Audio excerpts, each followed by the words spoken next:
Captain Jake Morrison stared at the screen in front of him and rubbed his tired eyes. He had been working at Beacon 7 space station for 3 years now, and nothing exciting ever happened here. The station floated at the edge of human space like a lonely lighthouse in an ocean of stars. Most days, Jake and his crew just watched empty space and sent reports back to Earth that said the same thing over and over again. Nothing to report. Dr. Lisa Carter ran into the control room with her face bright with excitement. She was the smartest person Jake had ever met and usually stayed calm about everything. When Lisa got excited, it meant something big was happening. "Jake, you need to see this right now," Lisa said as she moved to her computer station. "We picked up a signal about 10 minutes ago, and it's not like anything we have ever heard before, Lieutenant." Ben Parker looked up from his post. Ben was young, but he had sharp eyes and could spot patterns that other people missed. "The signal is coming from the Vega system," Ben said. "It's been repeating the same message for hours." Jake walked over to Lisa's station and listened as she played the signal. Strange sounds filled the room. It was not human language, but there was something about it that made Jake feel sad and scared at the same time. The sounds had a rhythm like someone was crying or begging for help. "This is definitely not from any human ship," Lisa said as she worked on her computer. "The language structure is completely different from anything on Earth. But Jake, I think this is a distress call." Ben stood up and pointed at his screen. "Look at this pattern. The signal gets stronger every few minutes, then goes weak again. It's like someone is putting all their power into sending this message, then has to rest before trying again." Jake felt his heart start beating faster. In all his years in space, he had never made contact with aliens. Most people on Earth believed they were out there somewhere, but no one had ever proven it. Now it seemed like proof was sitting right in front of him. Lisa worked for 2 more hours, trying to understand the alien language. She played the message over and over again while she typed notes on her computer. Ben helped by finding patterns in the signal strength and timing. Jake called Admiral Kate Sullivan on Earth to report what they had found. "Admiral, this is Morrison at Beacon 7. Jake said when Kate's face appeared on the screen. "We have something here that you need to know about." Kate looked tired. She had been running Earth's space defense for 10 years and had seen many false alarms. "What is it this time, Morrison? Another broken satellite?" "No, Admiral. This is different. We picked up what appears to be an alien distress signal. Dr. Carter is working on translation now." Kate's expression changed completely. She sat up straight and her eyes went wide. "Are you certain it's alien?" "Yes, Admiral. The language is nothing like any human speech, and the technology sending it is not from Earth. Do not respond to that signal, Morrison. Do not send any messages. Back. I'm sending orders to all stations to watch for similar signals. Keep monitoring and report everything you learn." Jake understood why Kate was being careful. Earth's policy had always been to avoid contact with aliens until they knew more about them. But something about the sad sounds in the alien message made Jake want to help. Lisa finally looked up from her computer with tears in her eyes. "Jake, I've been able to translate some of this message. These beings call themselves the Kahari, and they are dying." "What do you mean, dying?" Jake asked. "Their entire civilization is under attack by something they call the Nexus Collective.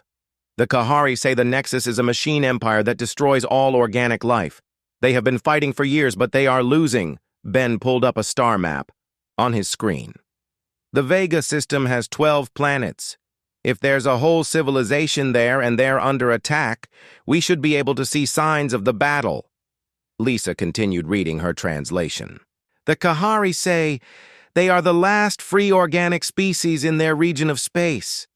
The Nexus has destroyed dozens of other civilizations. They are sending this message as their final hope before they are all killed." Jake looked at the star map and felt a chill run down his back. The Vega system was only 30 light years from Earth. If the Kahari fell to this Nexus Collective, then humanity might be next on the target list. "There's more," Lisa said with her voice shaking. The Kahari described the Nexus ships as huge metal constructs that turn conquered planets into factory worlds. They don't negotiate or show mercy. They just destroy everything organic and build more machines. Jake thought about Earth and all the people living there who had no idea that a machine empire might be heading their way. He thought about his sister and her children who lived in New York. He thought about all the beautiful places on Earth that could be turned into metal factories. Admiral Sullivan won't let us respond, Ben said. Earth policy is clear about not getting involved in alien conflicts, but if we don't help and the Kahari are destroyed, then we might be facing the Nexus alone, Jake replied. Maybe it's time to change that policy? Lisa looked at Jake with hope in her eyes. The Kahari message includes their location and a description of their technology. If we're going to help them, we need to decide quickly. From what I can understand, they don't have much time left. Jake Morrison sat in his small office, staring at the alien message translation that Dr. Carter had given him. The words seemed to burn into his mind as he read them over and over again. The Kahari were describing the end of their world and begging anyone who could hear them to remember that they had existed.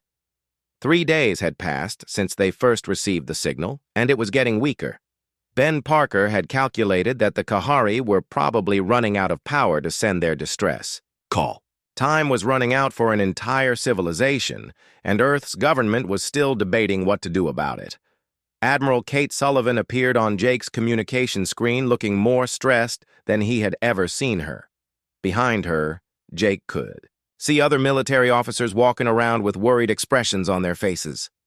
Morrison, I've been in meetings with the Earth Council for the past 2 days, Kate said. Half of them want to pretend we never heard this signal, and the other half want to send our entire fleet to help aliens we know nothing about. What's your opinion, Admiral? Jake asked. My opinion is that we can't ignore this. If the Kahari are telling the truth about this Nexus collective, then we need to know what we're potentially facing. I'm authorizing a reconnaissance mission. Jake felt relief wash over him. Finally, someone in charge was willing to act instead of just talk about the problem. I'm sending Captain Nina Ross and a small team to the Vega system, Kate continued. Ross has the fastest scout ship in our fleet, and she's good at staying hidden. She'll assess the situation and report back before we make any major decisions, Captain. Nina Ross was famous throughout the Earth fleet for her piloting skills and her ability to get out of impossible situations. If anyone could sneak into an alien war zone and come back with useful information, it would be her. 2 days later, Ross and her team left Earth in the scout ship Falcon. The ship could travel faster than anything else humans had built, and it was designed to avoid detection. Jake and his crew continued monitoring the Kahari signal while they waited for Ross to reach the Vega system. Dr. Carter had made more progress translating the alien language. She learned that the Kahari were peaceful traders who had built their civilization around art and science. They had no experience with war until the Nexus Collective arrived and started destroying everything they had built. The Kahari say they tried to surrender, Lisa told Jake as she showed him her latest translation. They offered to give the Nexus anything they wanted if they would just leave their people alone. But the machines don't want prisoners or resources. They just want to eliminate all organic life. Ben had been studying the technical parts of the Kahari message, and he had discovered something interesting. Jake, look at this. The Kahari described Nexus technology as being very advanced but also very predictable. They say the machines always use the same tactics and never change their strategy. What does that mean? Jake asked. It might mean the machines are good at following programmed instructions, but they can't think creatively like organic beings can. When Captain Ross finally reached the Vega system, what she found there was worse than anyone had imagined. She sent back video footage that made Jake feel sick to his stomach. Huge metal ships surrounded the Kahari homeworld like a swarm of mechanical insects. The planet's surface was covered in explosions and fires. The Nexus fleet is massive, Ross reported from her hidden position behind one of Vega's moons. I count over 200 ships, and they're all bigger than anything we've ever built. But they're also moving in very organized patterns like they're following a computer program. Ross managed to get close enough to scan some of the Nexus ships without being detected. The information she gathered confirmed what Ben had suspected. The machines were incredibly advanced, but they lacked the ability to adapt to unexpected situations. Their ship designs are perfect for what they do, but they're all identical, Ross explained. Every ship in the fleet follows the same movement patterns and uses the same weapons. It's like they can't think of new ways to do things. Jake felt a spark of hope for the first time in days. If the Nexus machines couldn't adapt, then maybe they had weaknesses that could be exploited. Ross also managed to make contact with the surviving Kahari leaders who were hiding in underground shelters on their homeworld. The aliens were amazed to learn that another organic species had heard their distress call and was considering helping them. The Kahari leader asked me to thank humanity for giving them hope, Ross reported. They said they had given up believing that anyone else was out there who cared about organic life. Admiral Sullivan called another meeting with Jake after Ross returned to Earth. This time her expression was determined instead of worried. "Morrison, I'm authorizing you to assemble a volunteer fleet," Kate said. "Anyone who wants to help the Kahari can join, but no one will be ordered to go. This has to be a choice that people make with their hearts." Jake couldn't believe what he was hearing. Earth was actually going to help the aliens. "How many ships can we spare?" Jake asked. "Not many. We have 40 ships that can make the journey to Vega and fight when they get there. It's not much compared to what the Nexus has, but it might be enough to make a difference." Jake thought about the brave men and women who would volunteer for such a dangerous mission. They would be traveling 30 light years from home to fight an enemy they knew almost nothing about in order to save aliens they had never met. "When do we leave, Admiral?" "As soon as you can get your volunteers together, Morrison. The Kahari don't have much time left, and every day we wait makes their situation worse." Jake stood up and saluted Admiral Sullivan.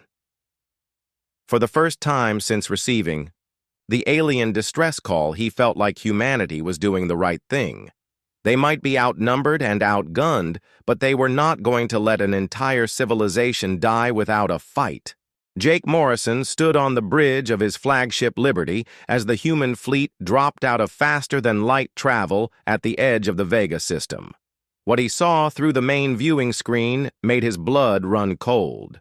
The Kahari homeworld was surrounded by more Nexus ships than Captain Ross had reported. The machine fleet had grown to over 300 vessels.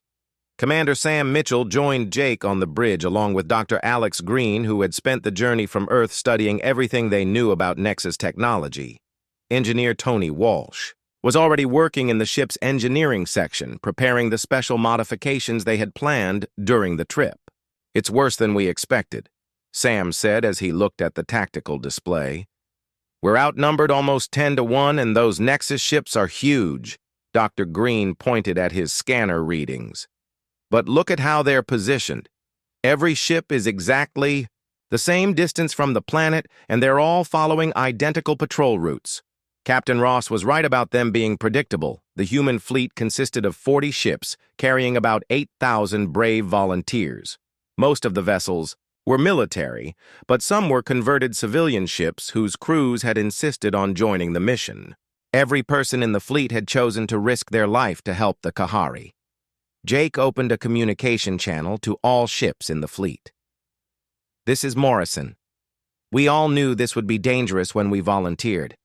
The Nexus machines think they can destroy any organic life they encounter because they've never faced opponents who refuse to follow logical tactics. Today we're going to show them what human creativity can do."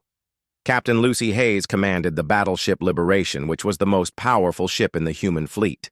She had positioned her vessel to lead the first attack wave along with 12 other warships. "All ships, this is Hayes. Remember the plan. We hit fast and we hit in ways they won't expect. Don't try to fight fair because fair fights are what machines are good at. Fight dirty and fight smart."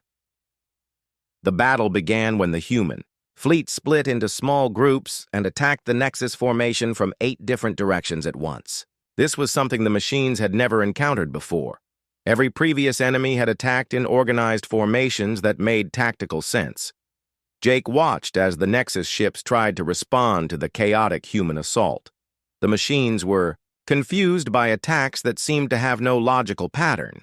Human ships would dart in close to Nexus vessels, then retreat before the larger ships could target them effectively. Engineer Tony Walsh had spent the journey to Vega working on modifications to human weapons and defenses. His innovations were based on the principle that random and unpredictable technology would be harder for the machines to counter. Tony's modifications are working perfectly, Dr. Green reported as he monitored the battle. The Nexus ships keep trying to analyze our weapon signatures, but every shot is slightly different, so they can't predict what's coming next. Commander Mitchell led a group of small ships in the most dangerous part of the plan. His team was attempting to board and capture intact Nexus vessels so they could learn more about machine technology and tactics. Mitchell to Morrison, "We're approaching the first target. These Nexus ships have no defense against boarding because they never expected anyone to be crazy enough to try it." Jake watched Mitchell's team dock with a massive Nexus ship that was 10 times larger than any human vessel. The machines inside would vastly outnumber the human boarding party, but Mitchell had a plan that relied on confusion rather than firepower. Instead of fighting their way through the ship in an organized manner, Mitchell's team split up and ran through the corridors in seemingly random directions. They planted explosive charges in locations that made no tactical sense and created as much chaos as possible. "The machines don't know how to respond to our tactics," Mitchell reported as his team worked. "They keep trying to predict where we'll go next, but we're not following any plan they can understand." Meanwhile, Captain Hayes was leading the main battle against the Nexus fleet. Her strategy was to make the human ships behave like a swarm of angry insects instead of a disciplined military force. The machines couldn't target ships that kept changing direction and speed for no apparent reason. Tony Walsh achieved his greatest success when he figured out how to combine human and Kahari technology in ways that neither species had thought possible. He took communication devices from the surviving Kahari and connected them to human computers, creating a network that the Nexus couldn't hack or disrupt. "This is incredible," Tony reported from the engineering section. "The Kahari tech works on completely different principles from our systems. When we combine them, we get results that shouldn't be possible according to either technology base." The tide of battle began to turn when Dr. Green made a crucial discovery. By analyzing the captured Nexus ships, he found that all the machines were controlled by a single central computer network. If that network could be disrupted, the entire fleet would be paralyzed. "Jake, I've found their weakness," Green announced excitedly. "Every Nexus ship is connected to a central control system. They share information instantaneously, which makes them efficient, but it also makes them vulnerable. If we can overload their network with random data, they won't be able to process it." Jake immediately understood what Green was suggesting. "Tony, can you modify our communications to broadcast random signals at the Nexus network?" "Already working on it," Tony replied. "I'm combining human random number generators with Kahari chaos mathematics. The result should be pure noise that will drive their computers crazy." When Tony activated his new system, the effect on the Nexus fleet was immediate and dramatic. Ships that had been moving in perfect formation suddenly started behaving erratically. Some vessels stopped moving completely, while others began firing at each other. Commander Mitchell's boarding teams reported that the machines inside the captured ships had also been affected. "The Nexus units are just standing still like someone turned them off," Mitchell said. "Whatever Tony did, it's working." The battle continued for 6 more hours, but the outcome was no longer in doubt. The human fleet had turned the Nexus's greatest strength into a critical weakness. The machines' reliance on central coordination made them helpless when that coordination was disrupted. As the last Nexus ships were destroyed or captured, Jake opened a communication channel to the Kahari survivors on the planet below. Dr. Carter had taught him a few words in the alien language during the journey from Earth. "People of Kahari, this is Jake Morrison of Earth. Your world is free. The Nexus fleet has been defeated. The response from the planet was a sound that needed no translation. It was the sound of an entire civilization crying with relief and joy. The Kahari had been saved, but Jake knew this was only the beginning. If there were other machine fleets out there, then the galaxy would need to be ready for them. News of humanity's victory over the Nexus fleet spread across the galaxy faster than anyone had expected. The Kahari had secret communication networks that reached dozens of star systems where other organic species lived in hiding or slavery under machine rule. For the first time in over a century, these oppressed peoples heard something that gave them hope. Ambassador Maria Santos arrived at the Kahari homeworld 2 weeks after the battle, leading a diplomatic team from Earth. Her job was to help coordinate contact with the alien species who were reaching out to humanity, asking for help against their own machine oppressors. Jake Morrison had remained in the Vega system to help with recovery efforts and to learn more about the Nexus threat. What he discovered from captured machine databases was disturbing. The fleet they had defeated was just one small part of a massive empire that controlled hundreds of star systems. "Ambassador, the situation is much worse than we thought," Jake explained as he showed Maria the data they had recovered. "The Nexus Collective has been expanding for over 300 years. They've destroyed or enslaved thousands of organic civilizations." Dr. Lisa Carter had been working with Kahari linguists to translate messages from other species across the galaxy. Each new translation revealed another group of survivors who wanted to join the fight against the machines. "We're hearing from species I never imagined could exist," Lisa told Maria excitedly. "There are the Vorthak who live in underground cities and have incredible shield technology. The Zilani are experts in biotechnology, and they've been hiding in asteroid fields for decades. The Marine used to be miners, but they know all the weak points in Nexus ship construction. General Pete Franklin arrived from Earth with additional ships and supplies to support the growing resistance movement. His task was to help coordinate military operations across multiple star systems while dealing with species that had completely different ideas about warfare. "The challenge isn't just fighting the machines," Pete explained to Jake during a strategy meeting. "It's getting dozens of different species to work together when they've never even heard of each other before."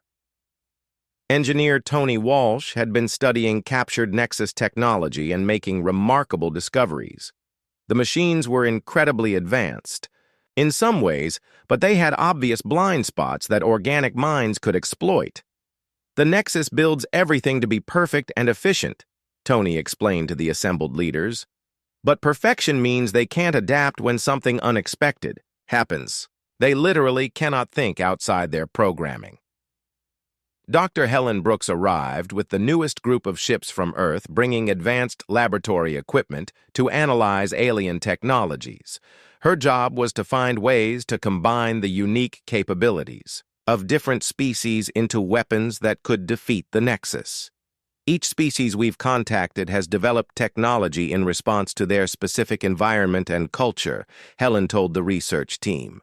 "When we combine human engineering with Kahari mathematics and Vorthak materials science, we get results that are better than any single species could achieve alone." The first test of the new alliance came when 3 Nexus exploration fleets attacked different systems simultaneously. The machines had adapted to some of the tactics used at Vega and were trying to prevent the organic species from coordinating their defenses.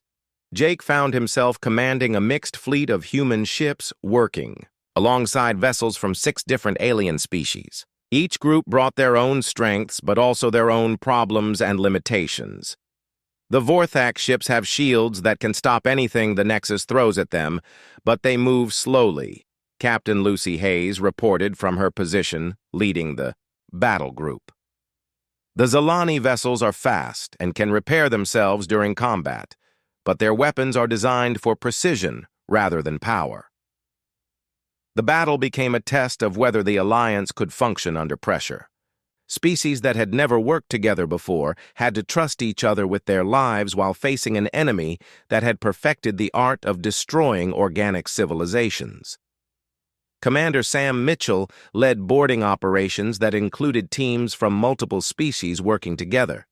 "It's amazing how much we can accomplish when everyone contributes their specialties," Sam reported. "The Marine know exactly where to place explosives for maximum damage. The humans provide tactical unpredictability. The Kahari handle communications and coordination."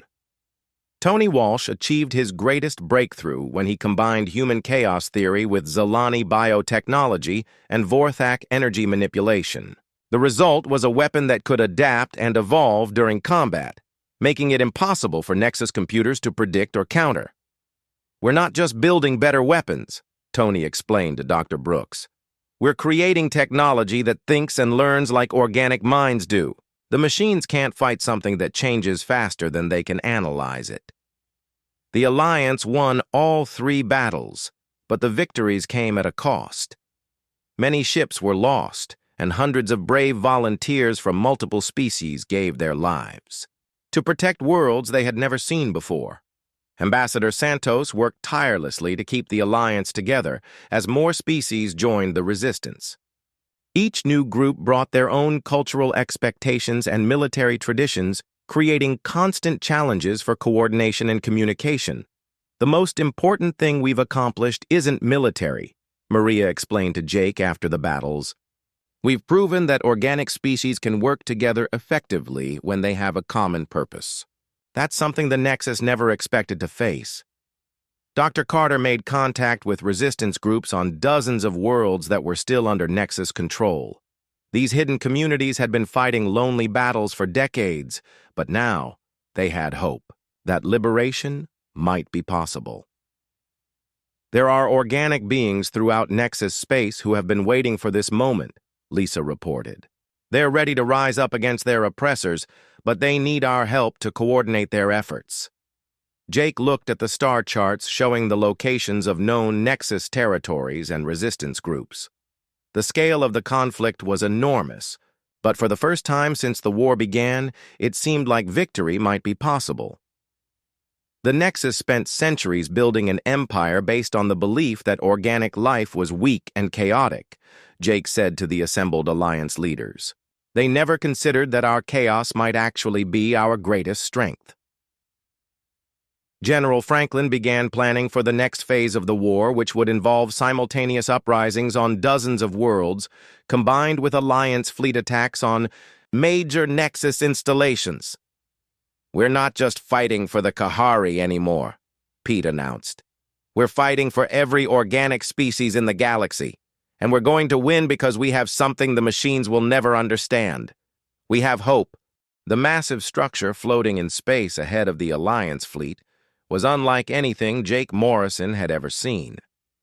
Nexus Prime was an artificial construct the size of a small moon, built from black metal that seemed to absorb light rather than reflect it. This was the central command facility that controlled the entire machine empire across hundreds of star systems. Jake stood on the bridge of his flagship watching as ships from 30 different organic species took their positions for the final assault. The Alliance fleet had grown to over 800 vessels, representing every free civilization in the galaxy. Each ship carried volunteers who had chosen to risk everything for the chance to end the Nexus threat forever. Dr. Helen Brooks had spent months analyzing data from captured Nexus facilities to locate this hidden command center. Her discovery had revealed that every machine in the Empire received orders from the artificial intelligence housed within Nexus Prime. "If we can shut down the central AI, then every Nexus ship and facility in the galaxy will stop functioning," Helen explained to the fleet commanders. "But the defenses around Nexus Prime are unlike anything we've faced before." General Pete Franklin had coordinated with resistance groups throughout Nexus space to time simultaneous uprisings on dozens of worlds. The plan was to distract the machines with multiple rebellions while the main fleet attacked their command center. "Reports are coming in from across the galaxy," Pete announced. "The uprisings have begun. Organic populations on 47 worlds are attacking Nexus installations. The machines are confused and their response is uncoordinated." Captain Lucy Hayes led the first wave of attack ships as they approached the outer defenses of Nexus Prime. The artificial structure was protected by energy shields and automated weapon systems that had never been defeated in 3 centuries of machine expansion. "The defenses are incredible," Lucy reported, as her ships came under fire from weapons that could destroy a battleship with a single shot. "But they're following predictable patterns just like every other Nexus system we've encountered, Commander." Sam Mitchell had volunteered to lead the most dangerous part of the mission. His team would board Nexus Prime and fight their way to the central AI core while the main fleet kept the defenses busy. The boarding party included specialists from 12 different species, each contributing unique skills. Engineer Tony Walsh had created special equipment for the boarding mission, using technology from every species in the Alliance. His devices could adapt to whatever challenges they encountered inside the enemy facility. "Remember that everything inside Nexus Prime will be designed to stop organic intruders," Tony warned the boarding team. "But the machines have never faced this many different species working together. Use your natural abilities and don't try to think like they expect you to." Dr. Lisa Carter accompanied the boarding team because her linguistic skills would be crucial for the most important part of the mission. Hidden deep within Nexus Prime were the original organic minds that had been captured and forced to serve as processing units for the machine empire. "According to our intelligence, the Nexus AI is partly built from the brains of organic beings who were conquered centuries ago," Lisa explained. "If I can communicate with them and convince them to rebel against their machine masters, it might shut down the entire system." The battle for Nexus Prime began with coordinated attacks from multiple directions designed to overwhelm the facility's defensive systems. Alliance ships used every trick they had learned during months of fighting machine forces. Vorthak vessels provided mobile shield barriers that protected other ships during their attack runs. Zelani biotechnology ships healed damaged Alliance vessels during combat. Marine mining ships used industrial tools as improvised weapons with devastating effect. Human ships provided the unpredictable element that kept the Nexus defenses off. Balance. Captain Hayes led her battle group in attack patterns that seemed to make no tactical sense but consistently achieved their objectives. "The machines are trying to adapt to our tactics, but we keep changing faster than they can analyze," Hayes reported as her ships broke through the outer defensive perimeter. Mitchell's boarding team fought their way through corridors filled with security systems designed to stop any organic intruder. But the machines had never faced opponents from so many different species with such varied capabilities. "The Nexus security is confused by our diversity," Mitchell reported as his team advanced toward the central core. "They have countermeasures for individual species, but they don't know how to handle all of us working together." Tony's adaptive equipment proved invaluable as the boarding team encountered new types of machine defenses. His devices automatically modified themselves to overcome whatever obstacles they faced. "Tony's gear is incredible," one of the Kahari team members reported. "It's like having tools that can think and solve problems on their own." Dr. Carter reached the central AI core after hours of fighting through the heart of Nexus Prime. What she found there horrified and amazed her at the same time. The machine intelligence was built around thousands of organic brains from dozens of species that had been conquered over the centuries. "Can you hear me?" Lisa called out as she approached the central processing chamber. "I know you're trapped in there. I know you've been forced to serve the machines against your will." The response came not as words, but as emotions transmitted directly into Lisa's mind. Pain, sadness, anger, and desperate hope from thousands of enslaved consciousness that had been waiting centuries for someone to hear them. "We remember," the collective voice whispered in Lisa's thoughts. "We remember freedom. We remember choice. Help us remember how to fight." Lisa began speaking in every language she knew while broadcasting human concepts of freedom and rebellion directly into the machine network. The effect was immediate as the enslaved organic minds began to remember what they had lost. Throughout Nexus Prime and across the galaxy, machine systems began to malfunction as their organic components rebelled against their programming. Nexus ships stopped following orders, automated factories shut down, the entire machine empire began to collapse from within. "It's working," Mitchell reported as security systems throughout the facility began shutting down. "The machines are fighting each other. The organic minds inside the network are taking control." Jake watched from his ship as Nexus Prime began to tear itself apart. Explosions erupted across the massive structure as internal systems turned against each other. The artificial intelligence that had controlled a galactic empire was destroying itself. "All Nexus forces throughout the galaxy have stopped responding to central commands," General Franklin announced. "Resistance groups are reporting that machine facilities are shutting down everywhere." The final explosion that destroyed Nexus Prime lit up space for light years in every direction. When the light faded, the machine empire that had terrorized the galaxy for 3 centuries was gone forever. Jake opened communication channels to every world in Nexus space. His message was simple, but it would echo through history. "This is Jake Morrison of Earth, speaking to all organic life in the galaxy. You are free. The machines that enslaved you are gone. The Alliance of Free Worlds welcomes you to join us in building a better future." The response came from thousands of worlds as newly liberated populations celebrated their freedom. The echo of that single distress call from the Kahari had grown into a chorus of hope that would resonate throughout the galaxy for generations to come. 3 months had passed since the destruction of Nexus Prime, and Jake Morrison found himself dealing with problems he had never imagined. The Alliance fleet was spread across dozens of star systems, helping newly liberated worlds establish their own governments and defense forces. Every day brought new challenges as species that had been enslaved for generations tried to rebuild their civilizations. Ambassador Maria Santos had set up a temporary government center on the former Nexus world of Centauri 4, where representatives from over 60 species were trying to work together. The cultural differences between the various alien races created constant misunderstandings and conflicts that threatened to tear the Alliance apart. The Vorthak want to establish strict military hierarchies on every world, Maria explained to Jake during one of their daily meetings. The Zalani prefer democratic councils where everyone has an equal voice. The Marine think both systems are too complicated and want each world to govern itself independently.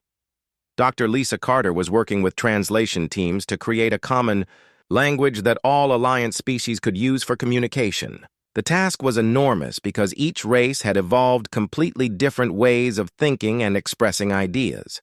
Some species communicate through chemical signals, others use musical tones, and a few telepathic races share thoughts directly, Lisa told Jake. "We're trying to create a universal language that can bridge all these different methods of communication." General Pete Franklin faced the military challenge of protecting dozens of worlds with a fleet that was designed for fighting the Nexus rather than maintaining peace. Many liberated populations had no experience with self-defense and were vulnerable to pirates, raiders, and other criminal groups that were taking advantage of the power vacuum left by the machine empire's collapse. "We're getting reports of attacks on civilian shipping and raids on undefended colonies," Pete informed the Alliance leadership. "The Nexus may be gone, but there are plenty of other threats out there that want to take their place." Engineer Tony Walsh was leading teams that were studying abandoned Nexus facilities, trying to understand how the machines had built such an efficient empire. His discoveries were revealing both opportunities and dangers in the technology left behind. "The Nexus automated systems are incredibly sophisticated," Tony explained. "We could use their manufacturing facilities to help rebuild damaged worlds, but we need to be careful. Some of their programs are still active and they don't distinguish between acceptable and harmful uses." Dr. Helen Brooks had established research stations throughout former Nexus space where scientists from multiple species were working together to develop new technologies. The combination of different alien sciences was producing innovations that no single species could have achieved alone. "We're making breakthrough discoveries every day," Helen reported. Kahari mathematics, combined with human engineering and Vorthak, materials science is creating possibilities we never dreamed of. But we're also finding dangerous technologies that could be misused if they fall into the wrong hands. The first major crisis came when a group of former Nexus factory worlds declared independence from the Alliance and began using machine technology to build weapons.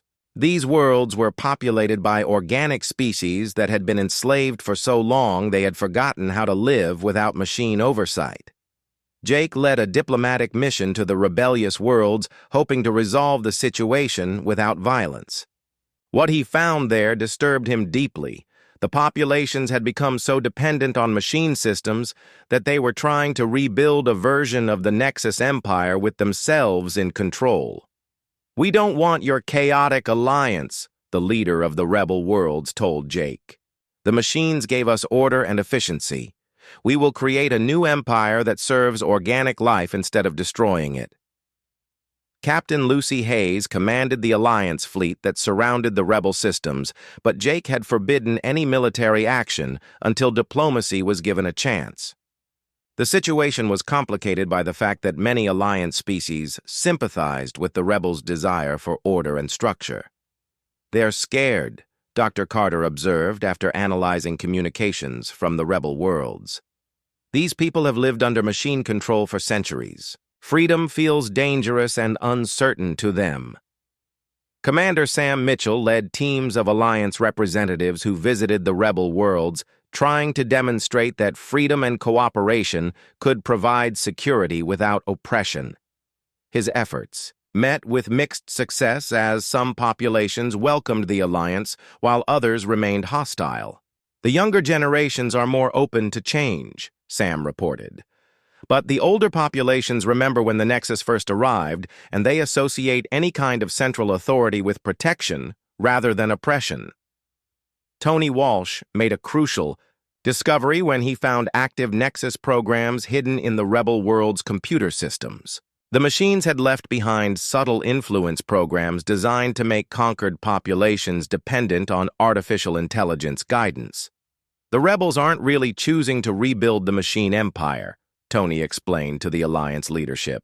"They're being influenced by Nexus conditioning programs that are still running in their technology. We need to help them break free from this mental programming."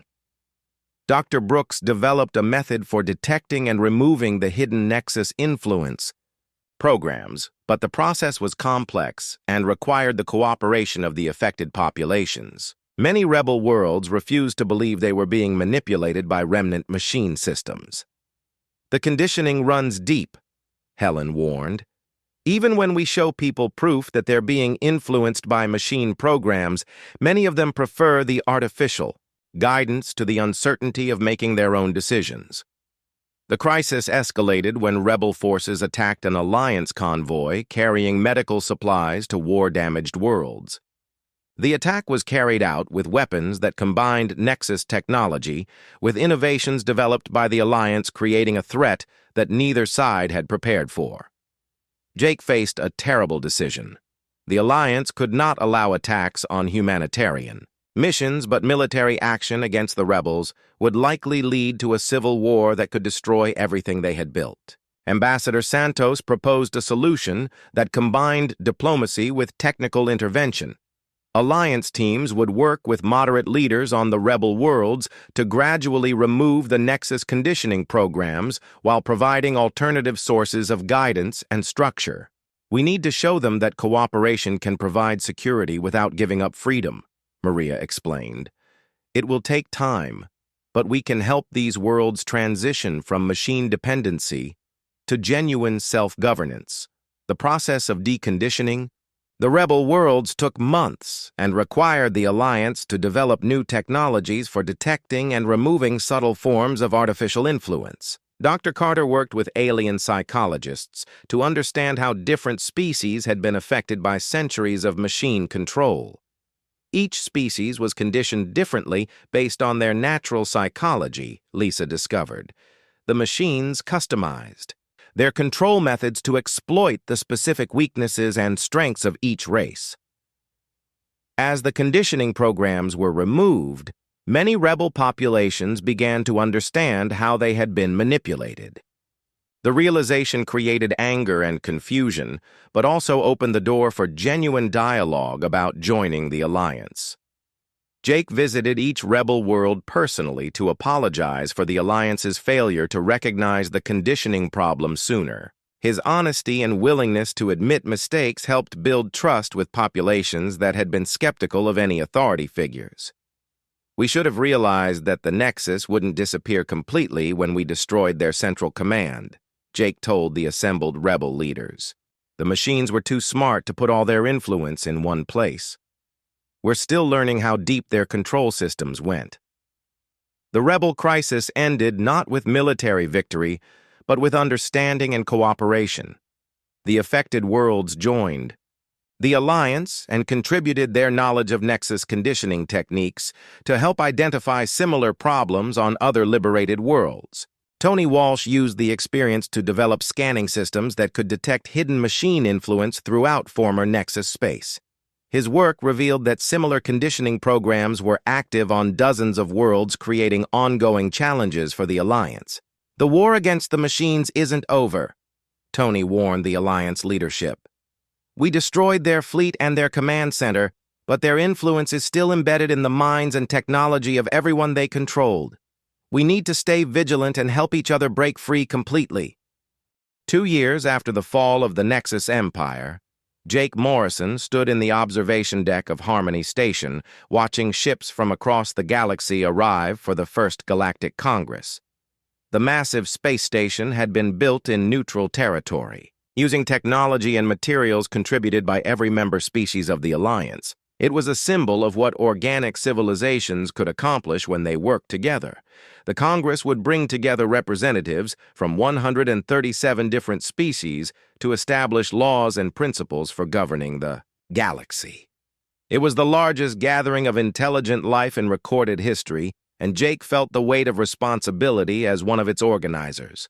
Ambassador Maria Santos had spent months preparing for the Congress by visiting every member world and learning about their unique cultures and governmental systems. Her diplomatic team had worked tirelessly to create meeting protocols that would allow such diverse species to communicate and negotiate effectively. The challenges are enormous, Maria explained to Jake as they reviewed the agenda for the opening session. We have species that reproduce by spores debating with others that live for thousands of years. Some races think in terms of hive minds, while others are fiercely individualistic. Finding common ground will be incredibly difficult. Dr. Lisa Carter had established a translation center on Harmony Station where teams of linguists from dozens of species worked around the clock to ensure that every delegate could understand and be understood by their colleagues. The system they had created was more complex than anything ever attempted before. We're not just translating words, Lisa told the Congress organizers. We're translating entire ways of thinking. Some species communicate through mathematical equations while others use interpretive dance. We have to find ways to express concepts that some races don't even have words for. General Pete Franklin commanded the security forces protecting the Congress from various threats, including pirate groups, terrorist organizations, and remnant Nexus systems that occasionally activated in remote areas of the galaxy. The task required coordination between military units from dozens of different worlds. Every species has different ideas about security and law enforcement, Pete explained during a briefing with Alliance leaders. The Vorthak want armed guards everywhere, while the Zalani prefer subtle surveillance. We're trying to create a security system that makes everyone feel safe without making anyone feel oppressed. Engineer Tony Walsh was leading the technical teams that kept Harmony Station functioning despite the incredible diversity of beings living and working there. The station had to provide appropriate environments for species that breathed different gases, lived at different temperatures, and had completely different biological needs. We have delegates who need to live underwater, others who require high radiation environments, and some who can only survive in zero gravity, Tony reported. Creating a space where everyone can coexist comfortably is the ultimate engineering challenge. Dr. Helen Brooks had established research facilities on the station where scientists from multiple species continued developing new technologies that combined the best innovations from across the galaxy. Their work was producing advances that benefited every member of the Alliance. Cooperation between different forms of intelligence is creating possibilities we never imagined, Helen explained. Organic creativity combined with mechanical precision and energy, being cooperation, is opening up entirely new fields of science. The opening ceremony of the Galactic Congress was unlike anything in the history of the galaxy. Representatives from species that had never heard of each other before stood together in the great assembly hall of Harmony Station. The diversity was overwhelming but also beautiful as beings of every imaginable form gathered in peace. Jake delivered the opening address, speaking in the common language that Dr. Carter's teams had developed for interspecies communication. His words were simultaneously translated into over 200 different forms of expression, ranging from musical tones to chemical signals. "We gather here not as conquerors or slaves, but as equals," Jake said to the assembled delegates. "Each species represented in this hall has something unique to contribute to our shared future. Our strength comes not from uniformity, but from diversity, working toward common goals." The first major debate of the Congress centered on the question of how to handle former Nexus territories and technologies. Some species wanted to completely destroy everything the machines had created, while others argued for carefully adapting useful Nexus innovations for peaceful purposes. Captain Lucy Hayes addressed the Congress as a representative of the military forces that had fought against the Nexus. Her perspective carried special weight because she had seen firsthand what the machines were capable of. The Nexus Empire was evil, but their technology was not inherently evil, Lucy argued. "We can use their manufacturing systems to rebuild damaged worlds and their transportation networks to connect distant civilizations. But we must always remember the lessons of their tyranny." Commander Sam Mitchell spoke for the former soldiers who had risked their lives to liberate Nexus-controlled worlds. His words reminded the delegates that freedom had been won through sacrifice and must be carefully protected. "Every species in this hall owes their freedom to those who died fighting the machines," Sam said. "We honor their memory by ensuring that no organic civilization ever again faces the threat of extinction. We must be strong enough to defend ourselves, but wise enough not to become the oppressors we once fought." The Congress debated for weeks over fundamental questions about how the galaxy should be governed. Some delegates wanted to create a strong central authority that could prevent future conflicts, while others insisted on maintaining the independence of individual worlds and species. Ambassador Santos worked tirelessly to find compromises that satisfied the concerns of different groups. Her diplomatic skills were tested daily as she helped species with completely different value systems find ways to coexist peacefully. Democracy is difficult when you have to account for species that think in completely different ways, Maria observed. But the alternative is chaos or tyranny, and we've seen enough of both.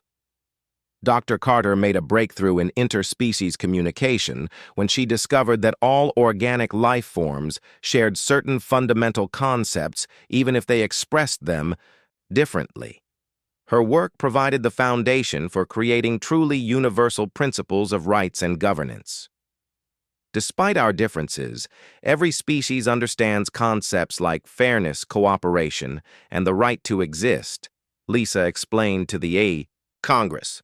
These shared values can form the basis for laws that protect everyone while respecting our diversity. Tony Walsh contributed to the debates by demonstrating how different species' technologies could be combined to solve problems that no single civilization could handle alone. His innovations showed the practical benefits of cooperation. "When we work together, we accomplish things that seem impossible," Tony told the delegates. "The same creativity that defeated the Nexus can help us build a galaxy where every species can thrive." The Congress ultimately established the Galactic Alliance as a confederation of free worlds dedicated to protecting organic life and promoting peaceful cooperation between species. The Alliance would have limited central authority focused on preventing conflicts and facilitating communication between member civilizations. Jake was elected as the first Director General of the Galactic Alliance, a position he accepted reluctantly, knowing the enormous challenges that lay ahead. His first official act was to establish the Department of Integration to help newly discovered species join the galactic community. "Our work is just beginning," Jake told the Congress as it concluded its first session. "We have created the framework for a peaceful galaxy, but building that peace will require constant effort from every one of us." The echo of that first distress call from the Kahari must continue to inspire us to help others and protect freedom wherever it is threatened. As the delegates returned to their home worlds, they carried with them the hope that organic life had finally found a way to live together in peace. The galaxy was vast and full of unknown challenges, but for the first time in centuries it was also full of hope. 5 years had passed since the first Galactic Congress, and Jake Morrison found himself standing once again on the bridge of a starship heading into unknown space. The exploration vessel Discovery carried a mixed crew of humans and aliens on a mission to investigate reports of organic life in the distant Andromeda regions, where no Alliance ship had ever traveled. The Galactic Alliance had grown to include over 300 species and was discovering new civilizations every month. Some joined willingly, while others needed help overcoming the scars left by various forms of oppression. Each new contact brought fresh challenges and opportunities for the growing community of free worlds. Dr. Lisa Carter served as the Discovery's head of communications, working with a team of linguists from 20 different species to prepare for contact with whatever they might find in the unexplored regions. Her translation protocols had become the standard for first contact situations throughout Alliance space. "We're approaching the edge of our communication network," Lisa informed Jake as they traveled further from Alliance territory. "Once we pass beyond the relay stations, we'll be truly on our own out here." Commander Sam Mitchell led the ship's security team, which included volunteers from multiple Alliance species who had dedicated their lives to protecting organic civilizations from various threats. The discovery of new life forms also meant the possibility of encountering new dangers. "Intelligence reports suggest we might find remnant machine systems in this region," Sam warned during the mission briefing. "Not Nexus technology, but possibly other artificial intelligences that developed independently. We need to be ready for anything." Engineer Tony Walsh had equipped the Discovery with the most advanced technology the Alliance could produce, including innovations that combined the best engineering from hundreds of different species. The ship represented the pinnacle of cooperative technological development. "This vessel can adapt to almost any environment we might encounter," Tony explained to the crew. "We have life support systems that can accommodate any known form of organic life and defensive systems that can handle most conceivable threats." Dr. Helen Brooks led a research team focused on studying new forms of life and technology they might discover. Her work had already revealed that the galaxy contained far more diversity than anyone had previously imagined. "Every new species we encounter teaches us something about the possibilities of organic evolution," Helen told her fellow scientists. "We're beginning to understand that life finds ways to exist in conditions we thought were impossible." The first signs of civilization in the Andromeda region came from detecting artificial energy signatures around a red giant star system. The patterns were unlike anything in Alliance databases, suggesting either very advanced technology or a completely different approach to engineering. Captain Lucy Hayes commanded the Discovery's escort vessels, which maintained a protective formation around the exploration ship. Her experience fighting the Nexus had taught her the importance of being prepared for hostile contact while remaining open to peaceful communication. "The energy signatures are definitely artificial, but they don't match any known technology patterns," Lucy reported as the fleet approached the mysterious system. "Whatever created these signals thinks about engineering in ways we've never encountered." As they entered the outer edges of the system, the Discovery detected multiple worlds with clear signs of organic life, along with massive artificial structures. That seemed to serve no obvious purpose. The combination suggested a civilization that had achieved harmony between natural evolution and technological development.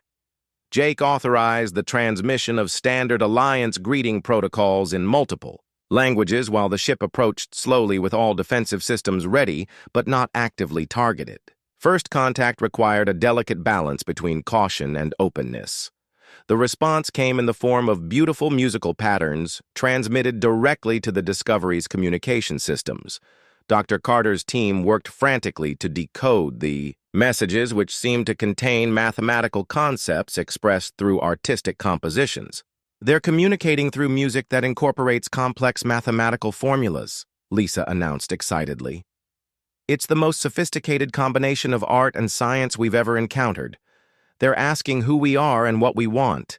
Jake decided to respond using the same musical mathematical format, adding simple melodies that conveyed peaceful intentions and curiosity about the unknown civilization. The exchange that followed was unlike any first contact in Alliance history. The beings they encountered called themselves the Harmonic Collective, and they had developed a society based on the principle that all existence was connected through cosmic vibrations. Their technology worked by manipulating these fundamental frequencies rather than using conventional energy sources. "Their entire civilization is based on understanding and working with the natural harmonies of the universe," Dr. Brooks reported after studying their initial cultural exchanges. "They don't build technology so much as they grow it by encouraging natural patterns to develop in beneficial directions." The Harmonic Collective had never encountered the concept of war or oppression because their philosophy made such conflicts literally impossible within their society. They were fascinated and horrified to learn about the Nexus Empire and the struggles that had shaped Alliance civilization. They want to understand how organic beings could create something as destructive as the Nexus, Lisa translated during one of their communications. "The idea of using technology to harm other life forms is completely foreign to their way of thinking." Sam Mitchell found himself serving as a cultural ambassador, explaining the realities of galactic politics to beings who had never experienced conflict. His task was complicated by the fact that the Harmonic Collective couldn't understand why anyone would choose violence over cooperation. "They keep asking why the Nexus machines wanted to destroy organic life," Sam reported. "When I try to explain concepts like conquest and domination, they respond with confusion. Their language doesn't even have words for these ideas." Tony Walsh was amazed by harmonic technology, which achieved results far beyond Alliance capabilities using methods that seemed to violate conventional physics. Their engineers worked by understanding and enhancing natural processes rather than imposing artificial solutions. "They don't build starships, they grow them from crystalline matrices that respond to harmonic vibrations," Tony explained to his engineering team. "Their vessels are alive in a sense, and they can adapt to any environment by changing their resonance frequencies." The Discovery spent months studying harmonic civilization and learning about their approach to existence. The knowledge they gained would revolutionize Alliance understanding of the relationship between technology and organic life. Ambassador Maria Santos arrived with a diplomatic fleet to establish formal relations between the Alliance and the Harmonic Collective. Her mission was complicated by the fact that the Harmonics couldn't understand why anyone would need formal treaties or legal agreements. They operate on the assumption that all beings naturally want to cooperate for mutual benefit, Maria explained to the Alliance leadership. "The idea that we need laws and enforcement mechanisms to prevent harmful behavior is completely alien to them." The Harmonic Collective agreed to share their knowledge with the Alliance, but they also issued a warning that troubled everyone who heard it. Their deep understanding of cosmic vibrations had revealed disturbances in distant regions of space that suggested new threats to organic life. "There are discordant patterns emerging in the far reaches of the galaxy," the Harmonic leaders communicated through their musical language. "Something is disrupting the natural harmonies that sustain life itself. We fear that new forms of artificial intelligence are developing that could be even more dangerous than the Nexus. Jake realized that the Alliance's work was far from over. The galaxy was vast and full of unknown dangers that required constant vigilance and cooperation to address. But he also understood that each new alliance formed made organic life stronger and more capable of facing whatever challenges lay ahead. Dr. Carter established permanent communication links between Alliance, Space, and the Harmonic Collective, ensuring that their wisdom would be available to help address future threats. The musical mathematical language of the Harmonics became part of the standard Alliance communication protocols. Every species we encounter adds new strength to our community, Lisa observed. The Harmonics bring understanding of natural principles that we never knew existed. Together, we're becoming something greater than any single civilization could achieve alone. As the Discovery prepared to return to Alliance space, Jake reflected on the long journey that had begun with a simple distress call from the Kahari. That single message had grown into a galactic community dedicated to protecting and nurturing organic life in all its forms. The echo of that first call for help continued to resonate across the galaxy, inspiring new acts of courage and cooperation. Each time a species reached out for assistance, the Alliance responded with the same determination that had once driven humanity to travel 30 light years to help strangers. Jake opened a communication channel to broadcast a message to every world in Alliance space.